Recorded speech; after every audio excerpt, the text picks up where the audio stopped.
How's it going, guys and geeks? Welcome to the Geekritique show. My name is Dakota. And I'm Jen. And we're here to talk about Rosa, the third episode of Series 11 with Jodie Whittaker as the 13th Doctor. Parks, Rosa Parks. No way. Rosa Parks. Lovely to meet you, Rosa Parks. Big fan. I really liked it. I really liked I really liked it. I liked it a lot. I would like to thank Lucian on Twitter for letting us know that it was going to be an emotional episode. So we made drinks because neither of us can handle our emotions. So we drink for these things. Certainly. So thank you for letting us know. And you were right. It was an emotional episode. Wow. This is something... Wowza. This is an episode I was really worried about. As far back as... we've been talking about Series 11, there have been, rumors of a Rosa Parks episode, and we've talked about this on the show. As Americans, we know the story of Rosa Parks very well. I don't know how well that correlates or how well that is taught in the UK, but it seems as if most of the cast, or the characters rather, knew the story relatively well. Except for Ryan. She's the boss woman, right? You do remember what she did? Yeah. First black woman to ever drive a bus. No, Ryan. Which is really funny. No, she was the first black bus driver. Yeah, the first black woman who's a bus driver. The humor in this episode was definitely on point, I have to just say. Yes. See, I'm not totally ignorant. I just got confused by the whole bus thing. Okay, Ryan, in general, there were so many great moments with Ryan in it. And I don't want to, jump into, the super racist stuff that happens in the episode. But we will talk about that. I want to talk a little bit about his interactions with several civil rights activists, as well as that moment where he understands a general idea of what happened in this time period in America, but he's kind of still catching up with it. So when he's in Rosa Parks' home and he meets Martin Luther King Jr. or Mr. King, and when they said Mr. King, you're just like, yes, and you see it dawn on his face a second later, Martin Luther King. My nan loves you. And please stop doing the accent. Everyone's going to make fun of you. I don't even realize I'm doing it. I apologize. Yeah, I'm just mimicking the character. And yes, so I apologize if I'm doing that accent wrong. But I'm very excited. And I think his excitement showed. And that's kind of what I'm playing off of. But the fact that he kept saying, he kept calling them by their full names. Thank you, Rosa Parks. Yes, Rosa Parks. Yes, Rosa Parks. It was nice to meet you, Martin Luther King. Thank you, Martin Luther King. Stuff like that. This is his middle name, which he wasn't actually told. It's just... Right, yeah, he just knew it, which is hilarious. He just knew it, yeah. I love that kind of stuff. And it's realistic, because I was talking to Jenn, and on this show, you'll catch us all the time talking about actors, or directors, or showrunners. Chris Chibnall. His name's Chris. In general conversation, people... we'll call him Chris, or they'll call Jodie Whittaker Jodie. But because we're talking about them objectively, from a distance, we don't personally know them. We don't have that connection. We don't have that ability to just call them Chris or Jodie, because it's impersonal. We don't know them. So the fact that he grew up knowing these characters, these people, these civil rights activists, and can't remove that, knowledge and that, stumbling block from his interactions with him on a personal scale...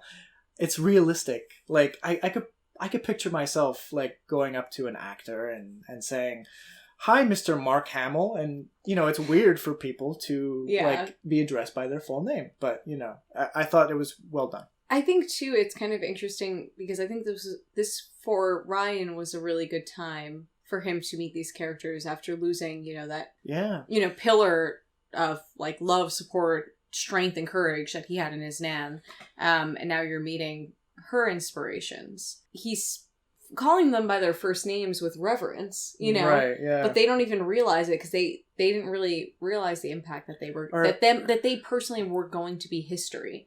They didn't know it yet, so that's what's so cool about that scene, because he's he even thanks them, and Rosa Parks I haven't done anything. Who she was so important to him. Mm-hmm. He felt compelled to thank her for her contribution to history, even though she hadn't literally done it yet. Mm-hmm. Stuff like that, little stuff, that's just out of time slightly. I love that play that only Doctor Who can really give you. If that were done in another show that wasn't about time travel, it would just be weird, because timeline's all wrong. And Yeah. why are you thanking her for not doing yeah. Yeah. 2, when we found out that they were going to be doing historicals, I was so excited because I love this. I really do. But I was also worried because I'm like, I don't want them to make the reason why Rosa Parks does what she does not just out of her actual reasoning. Like, I didn't want it to be like we don't want the doctor to interfere with her personal choice to do that. Exactly, and her choice to make history without realizing it. I didn't want it to be like she knew something else and that's actually why she did it or something like that. We have to not help her. And I was just so happy with the really creative and interesting way that this episode developed. You know, it was basically them fighting to keep all of the circumstances the same.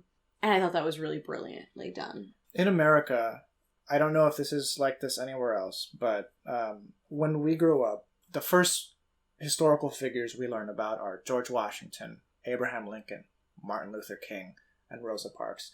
And in that handful, you'll find a few more characters and people in history. Alexander Graham Bell. For some reason, I learned about him very early on. It stuck with me. Okay. Thomas Edison, the normal... The big ones. The people who influence life now in Benjamin America. Franklin.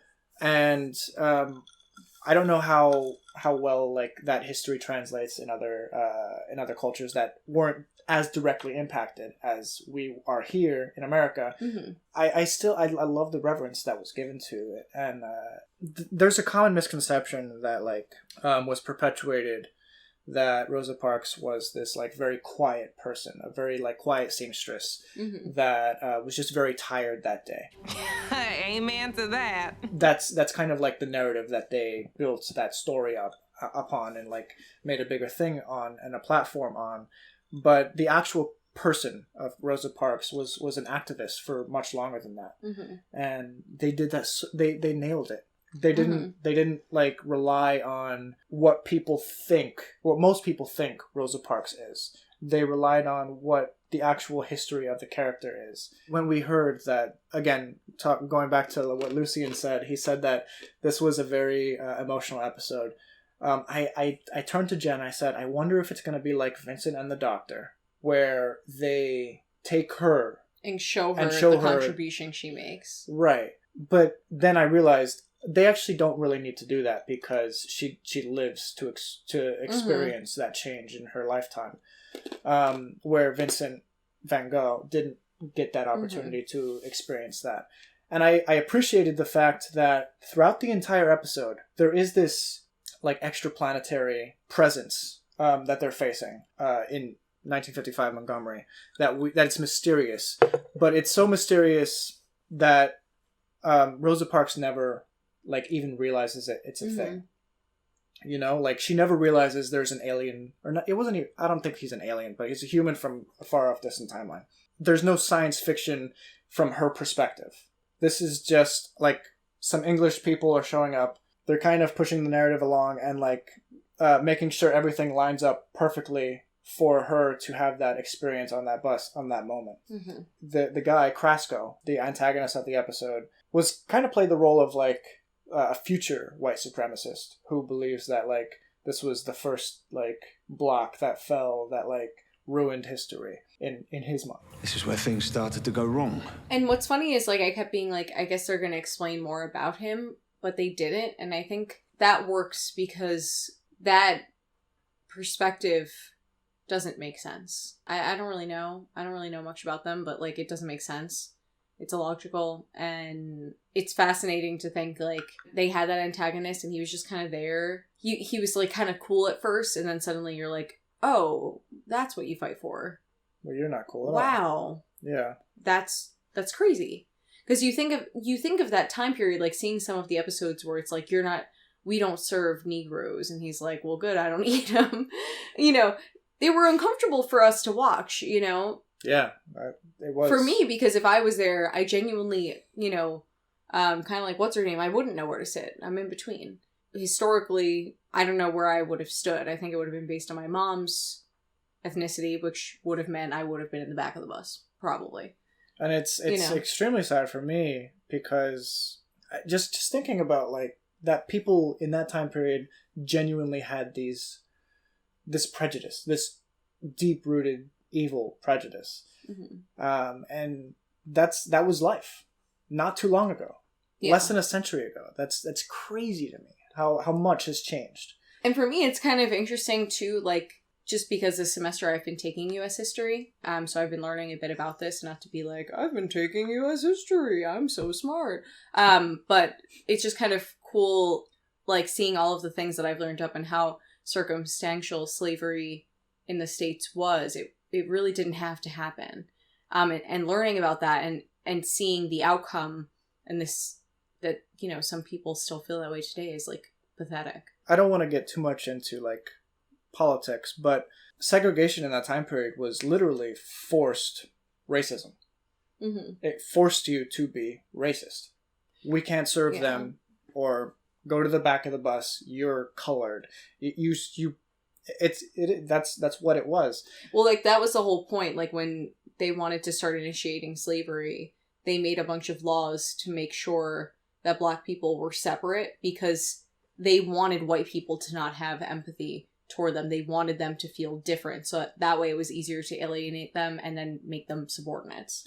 You know, and it's crazy because prior to slavery actually happening in the States, there were African American plantation owners, and the laws kind of slowly but surely turned into segregation, slavery, and then, you know, they kept it segregated again, because this prejudice was in these people's minds. So to see someone from, like, the future, like someone who's has, like, time travel and all these things, and it's like you're still attached to that stupid notion. Your kind. Stay in your place. Mate, you're living in the past. Is insane. And it just seems so crazy, so I'm almost happy that they didn't shed any more light on that. It was just like... But, you know, it's... Some people just fight for dumb reasons, I guess. It's crazy, but it isn't crazy at the same time. People are more divided than ever nowadays. Mm-hmm. It may not be as racially charged as it once was, but people find other ways to divide themselves, and, like, tribalism, and it's sad because that just kind of breeds the exact same, like, hatred against other groups of people or different ideologies and stuff, and it's sad to see that in human life, but it's kind of it's a sad reality. But they don't win, those people. I can be a police officer now because people like Rosa Parks fought those battles for me. By the way, we never mentioned what we're drinking. How rude of us. We have Bullet Bourbon. Yes.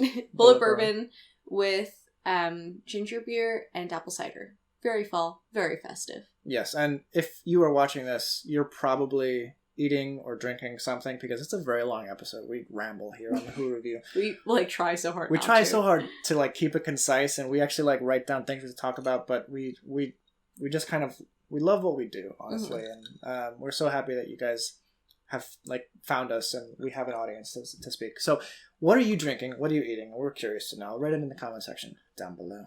So some cool things right at the, like, top of the episode.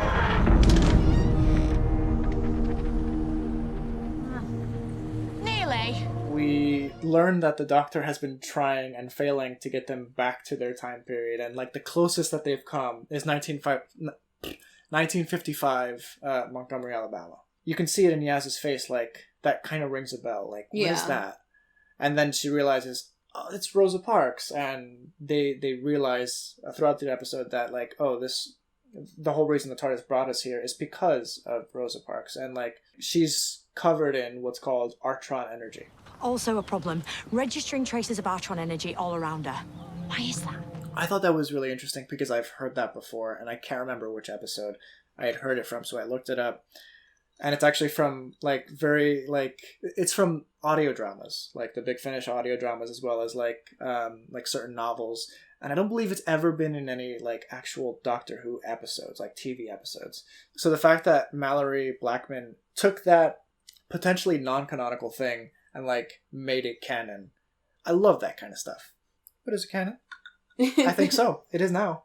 Now it is. Yes. One thing that we thought was pretty interesting was the fact that the villain was from Stormcage, which happens to be the same prison where River Song was. Yeah. So I wonder, like, a lot of Doctor Who fans have been clamoring to see River Song again. It seemed like her arc was closed, you know, the last time we saw her. It seemed very much finished. But I just wonder, like, this small nod, I'm wondering, oh. I wonder if she'll have anything to do with anything, in the near future. Something I've noticed in these past 3 episodes of Doctor Who is that they're doing a good job of kind of bridging the gap between all areas of Doctor Who. Last episode, I felt like thematically they touched upon maybe some of Moffat's era with like touching upon the Doctor's past, maybe like some tonal John Nathan Turner themes. And this episode, we're getting more Moffat with River Song and Stormcage, Vortex Manipulators, which we first saw with Jack in Russell T Davies' era. In the first episode, we got like rumblings of like the Doctor's family and that they're all gone now. And obviously that's a reference to Susan from the first couple seasons of the show. And I love that they're just casually throwing that in there. Like, this is all part of the show's history. And it doesn't seem super pointed. It doesn't always seem like they're going to like expand on that. But the fact that they have so much lore to choose from, they don't need to constantly make up new things. And sometimes it's refreshing when they make up new things, like Destenza. I feel like if this were just another Dalek story or like a series arc with Daleks, I would be a little bummed out because we've literally had Daleks in every single season of the show up to this point. I like the fact that they're touching on little things like that, but it's not all. I don't think it's always like, because we touched on this, it's going to be a bigger thing in the future. And I hope that's the case for River Song, because when we went to the panel in New York Comic Con and they talked a little bit about River Song, one thing that Chibnall didn't say, but it sounded like he wanted to say, was, I love what Stephen Moffat did with River Song. And one thing we've always known is that River Song is Stephen Moffat's baby. He wrote the story from beginning to end. Yeah. And everything in the middle. And it was all out of order. But Stephen Moffat had that lined up in his mind. And he performed that throughout the course of, 5 seasons? 5.5? Say what you want about Stephen Moffat. He was good at the timey-wimey stuff. And just overall arcs. Yeah, definitely. As that one girl commented when she thought she was talking to Stephen Moffat. Cringe. So I don't think we're going to get River Song to show up again. I don't think so either. It's just that like very clear reference made me think, I wonder. But, I don't... It's kind of weird though that like River Song also got a vortex manipulator at that prison. So there's someone at that prison just handing people out vortex manipulators. Well, he said something along the lines of like, It's amazing what you can get if you're prepared to work and barter inside that prison. You have to be intelligent, but there is a way. Okay. And that's like super dangerous that like prisoners, like ex-cons are like getting access to like this like super high tech. Not that I have any issues with ex-cons. I think they can definitely make a good life for themselves. I actually know some that have made decent lives for themselves, so I'm just saying in general, I wouldn't give them, a time vortex manipulator. No. That said, with a neural restrictor, it was kind of... It was a good way of, like, explaining the fact that, like, he didn't know how to, like, shoot them with that, like, temporal displacement weapon. Because it was worse even than, like, a stormtrooper or, like, the sniper bots in the previous episode. It was like... It was all over the place, but then we realized they had an actual reason. They had an actual reason. He was just scaring them because he can't attack them. He can't physically harm them. That's actually like a really cool invention. If they could do that and like stop people from like ex-cons from like doing more physical damage, then like if they are a harm to society. I don't know. I don't think you should like mess with people's brains. Like, think about that. Like, then if they like go to drive their car or something weird could happen, they just like fly off the side of the road and probably kill some people. Like, they can't though. I don't know. I think you're putting way too much faith in like this fictional science. You're right. I don't know. Just a thought. I thought it was an interesting idea conceptually. Yeah, kind of like self-driving cars, like. The first few years, like when self-driving cars first happen, it's going to be like, people are going to be scared to be on the road because there's robots on the road now. And like, eventually it'll get better where less and less accidents will happen. But I'm wondering if that's kind of like the same principle, like almost like he's lobotomized a little bit, but like they get so good at lobotomy that they can only like, that they'll only like affect that little section. And I don't know. Isn't lobotomy like super archaic? Like, it's literally like, lobotomy is like you get a straw shoved up your nose and they like swivel your brains around. There's no like such thing as like so good at lobotomy, isn't it? Like, she's like... It's future lobotomy, guys. He's not a doctor. I'm not. But I thought, okay, but these future scientists, like, it's cool. I get what you're saying. Like, you can restructure the human brain. It's like you have free will, but, you know, you can't be trusted with all your free will, so we're just going to take these options away from you. Yeah. It's an interesting concept. And I think humanity could benefit from it, but we don't have the power. I don't think we ever will. No, I don't think we ever will. We want to take this time to thank our latest patron, Lydia Harrell. A very generous donation, and it's a monthly donation, as Patreon is. It's a monthly, I guess you're like sponsoring us every single month, and thank you so much. It's so crazy to me that like you guys are doing this. It's really touching, really interesting, and I'm super grateful. We'll never be at a place where like we don't have to work or anything. Like, this will never be our job, but the fact that you help us turn the lights on, you help us, like, you motivate us to just keep making more of these videos, and I think we make them a little bit better every time. I hope we do. We try to. Like, for example, this week was really hard because with work and school and our lives in general, to watch the Doctor Who episodes twice and to do all of these different things. Right. We were, like, I was really worn out this week, and then I was pushing off filming because it was just like a challenge for me, like in my mind, to do something else when I'm strained. The last episode, The Ghost Monument, we should have gotten out days and days ago, but we were just so busy and stressed and like burned out that to think of like watching the episode a second time kind of was very difficult for us. So, but then when we like go to film and Dakota's like, oh, we have new patrons, and I see your faces and I see that you guys like actually care about us and what we're doing. It's so bizarre. It is super motivating. Like, it's not the money. Yes, the money's great. Keep it coming. We love money. However, like, it's just more to me like the support of like you guys really like enjoy what we're doing to the point that you feel like you'll give your own money that you worked really hard for us, and that like means so much. It really is humbling. Thank you, Lydia. Thank you. There was a few really funny cultural references that this episode just dropped. It was great. And clever usage of them, like with Graham talking to the police officer about iPhones. What's your name, sir?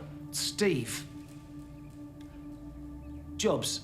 Steve Jobs. And explaining his It reminded me of that James Franco show. Remember the one where he wants to like stop the assassination of JFK, and what was it, 11/24/63? I think it was the date. It was the date that he dies. And 11/22/63, because it was a day right before Doctor Who was first aired. Yes, 11/22/63. That's how he remembers history. Wow. Okay.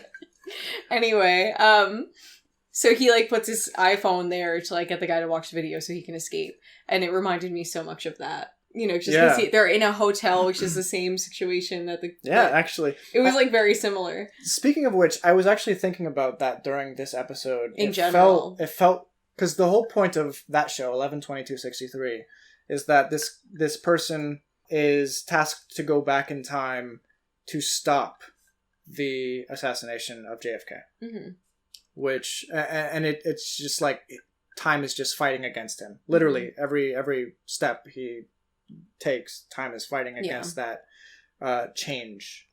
But in this episode, it's almost like the doctor is time, and she's fighting that person trying to change time. Yeah. It was two people trying to manipulate the minutia of the situation. And we're looking at it from different perspectives almost. It was almost like chess.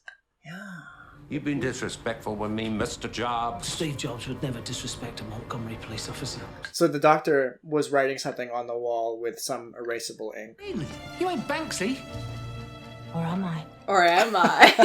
And then later on she says it again, like, Banksy doesn't have one of those. Or have I? Very clever. For those of you who don't know, because there are actual people who don't know who Banksy is. Banksy are. Maybe it's a conspiracy. There's multiple Banksys. Right. There's one Banksy. Banksy's a very famous graffiti artist who is extremely well known, but is kind of in an interesting spot because what he has been doing for so long was technically illegal, so he has a lot of like misdemeanors and stuff under his belt. However, his art has become extremely famous and extremely valuable. And he's kind of like a mysterious character. Like he's kept himself anonymous on purpose. Right. I think for more artistic reasons than anything. He had a hotel not that long ago that was really interesting. But the fact that Banksy is such an anonymous character, and the Doctor is insinuating that there might be a connection between... It's actually hilarious. ...her and Banksy is hilarious. Yeah, I love it. I love it. She's not Banksy. But the fact that she's like joking around with that is fantastic. Fantastic. One thing that I wanted to touch on that I thought was a really great part of the episode was when Rosa Parks does take her seat and then she, gets filed off of the bus and she's walking away with the police officer. She turns and smiles at Ryan. And it's really emotional. And I kind of thought, like, why is this so emotional? Like I knew that this was going to happen ultimately, you know? I would have been really surprised if the episode didn't end with her doing, the act that she's super well known for. I think it's emotional because it's kind of like they were bystanders of history, and that's kind of what we are. Like we see history happening before our eyes. Not that the historical figures that we see, turn and smile at us, but that's a lot of times how life works. Like the world is constantly changing since my youth until now. It's changed so much. I act like I'm so old, my youth until now. But you know what I'm saying? Like, 9/11, all these huge historical moments, first Black president, all these things like that. And we're just kind of there. And we just see it happen. And it's kind of like the same graceful passing, and history just kind of turns and smiles at you. And there's... I love those moments. I like to wave at them as they pass by. It's kind of nice that they had that control, like they were able to play their role in it. I think that's, a really emotional moment because you took something so minute, this woman getting escorted off of a bus, but they are the only ones who know the full gravitas that moment holds. The fact that the Doctor didn't even turn around to like see what was happening, she knew what was happening. But you could see the serious look on her face. Almost like solemn. Solemn, like she knows... This is history happening this is right now. Yeah, but... And she's helped history happen. Mm-hmm. Unbeknownst to Rosa Parks.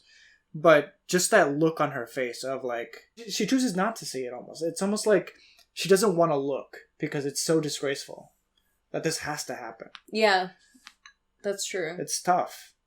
It's uncomfortable. And for her, as like a white person who knows better now, to have to sit there and pretend like she needs that seat, that would be such a shameful position to be in, for me at least. Yeah. If I was in that position that, I'm just going to sit there and watch this woman get escorted off the bus and not yell and stop that, but let it happen because the historical significance. It's just it's really interesting the way that all played out. And I think Lucien was right. It was an emotional moment. Yeah, and what was so great about the episode is, I mentioned it earlier, the fact that Rosa Parks never realizes she's embroiled in this like sci-fi tale. Mm-hmm. This is just her life happening, and this is her choice that she takes on this bus as an activist. But throughout the episode, we're given like her perspective, but also the perspective of the Doctor and the companions, and like we're rooting them on because we know that this needs to happen. Yeah. Or else the bad guy wins. And it's kind of it's like a terrible thing that has to happen, obviously, but we're rooting it on because it's her choice. This is like her inauguration into history. Right, yeah. And it's such an honorable moment, but nobody else realizes. And then that's so cool. And I think it still had the punch of Vincent and the Doctor in a very different way because they're totally different people. Mm-hmm. And I think the honor and dignity that each perspective historical character was shown really, represents Doctor Who as a whole and what they're trying to do with the show. I think it's really cool. Definitely. The build-up to this entire thing it seems anticlimactic when you just say it. Like she sits in a white person's seat. But this is like, it was huge. It's a huge event, but all she's doing is literally sitting. And it's crazy. And it's like so much drama and all of this for one simple act. Mm-hmm. And they managed to capture that. Like, you're heart is racing, like the enthusiasm. Exactly. Yeah. The stress of like, no, make sure everything lines up perfectly. Oh, there's not enough white people on the bus. And just so that she can make that choice to sit down. Like, that's crazy, right? So good. It was great. It was really well done. That was one of the best Doctor Who episodes I've seen in a long time. In a long time, definitely. And it didn't feel like it was beating me over the head with because this is something that literally happened. You know, exactly. It wasn't a lot of times in New Doctor Who. It hasn't so much happened lately in this past season, but Stephen Moffat, the past couple seasons that he has done, are very. He'll just do political jabs. Yeah. But it's very one-sided. It's not like he'll also give the other side a jab. And it's just like, okay, we understand where the writer's point of view is. But it should never feel in fiction, I don't think it should ever feel like you're thinking about the writer. It should be about the story. Mm-hmm. And that takes me out of it when the writer's opinions are thrown in your face. Right, yeah.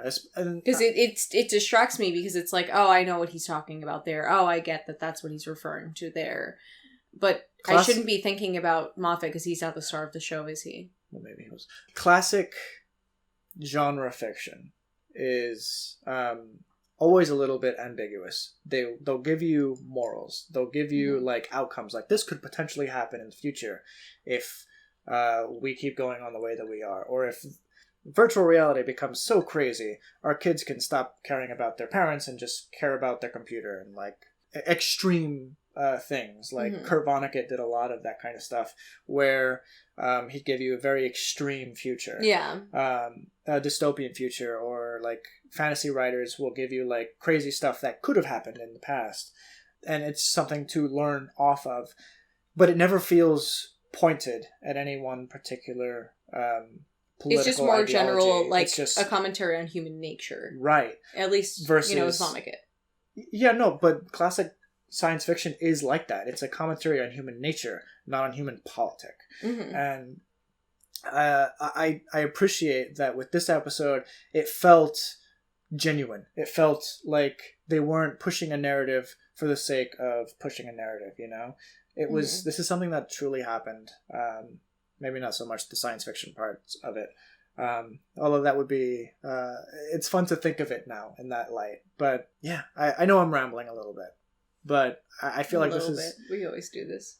This is something that's like very important to me. That the author's voice is seen, but not like super obtrusive in the narrative. Yeah, exactly. And I think too, the story draws upon one of my favorite morals that you can get out of any story, and a theme in general that for me personally has been kind of important, which is accountability. And the importance of choice. Like, we all make choices every single day, and that's something I've been thinking about a lot. Like, every choice I've ever made my whole life long has led me to here. And, like, that's exactly what that was all about. You know, it was, like, all of the circumstances, where Rosa chose to work, what bus line she took to take, what hour she got out of work every day. Those were all choices, you know, like, she didn't realize would lead her to the greatest opportunity of a lifetime. Yeah, in her life. You know, and even afterwards, you know, from articles that I've read and stuff, like, she suffered, you know, from, like, financially from that moment, which they highlighted in the episode. And just, like, she suffered greatly after that. No, life's still hard for Rosa. She loses her job, so does her husband. And she didn't realize until much later, you know, as the doctor pointed out in, you know, the 90s when Clinton honored her. You know, she didn't get the honor that she deserved, or she didn't realize how momentous that occasion was. But life is about all these small choices. And I kind of liked, you know, and I might get ripped again for saying this, but I kind of liked that someone who I don't understand at all, someone who is like a white supremacist, I guess, because that's kind of what they said that he was. The doctor called him very intelligent. See, he's clever. I'll give him that. He knows. You know, all he has to do is manipulate these small things. So I think it's so easy to, like, pinpoint the enemy, you know, these people that I just don't get, and say you're all a bunch of idiots. But they actually said, like, he's intelligent and he's manipulating the situation in a very small way. And I thought that was really interesting. Like, it was just such an interesting battle of choice and circumstance. That's a good way to put it. Excellent plan history. I don't know that they could do it better. honestly. It was great. It hit everything that it needed to hit. Mm-hmm. It was emotional. Some of the stuff that like people were saying to Ryan, like the white people in the episode. Oh, gosh, man, I feel so bad. The poor guy. When he went to go and hand the woman the glove. Yeah. Unreal. Yeah. Although I will say, like, people reacted very quickly. Like, they didn't even like comprehend the fact that he was darker skinned. What the hell? That guy like turned around swimming. Well, I think if you're like, think about it, at that time, you see, because they walked past them first, right? That's true. You see a black guy with like a white lady, what they perceived as a Mexican, and another white guy. That stands out. And suddenly someone's coming at your wife. He probably in his mind already targeted Ryan as a potential threat. So when he came at them, even though he was innocently trying to give the glove, he thought there's something wrong with them because they're out of my like cultural norm, you know, and he decided, oh, they're bad. And then, you know, acted on that impulse. Guys, do you think Banksy is also the Doctor? Comment down below. If you've gotten this far in the episode, either type Banksy is the Doctor or Banksy isn't the Doctor. And of course, leave your explanation why, and also your thoughts on the episode in general, as well as our Who review. And we thank you so much for watching such a long video. Again, you guys are amazing. The fact that you watch up to this point, we love you for that. We do, but we also feel bad because it's just us rambling. We hope our videos are at least somewhat insightful. We feel like we do prep them, but I mean, we might just be idiots.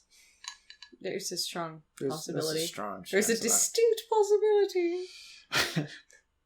Thank you guys so much. If you guys haven't already, please subscribe for more videos just like this. We have a whole playlist of Who reviews of both classic and new Who episodes that you can check out. But thank you guys so much for watching. Have a good one. Bye.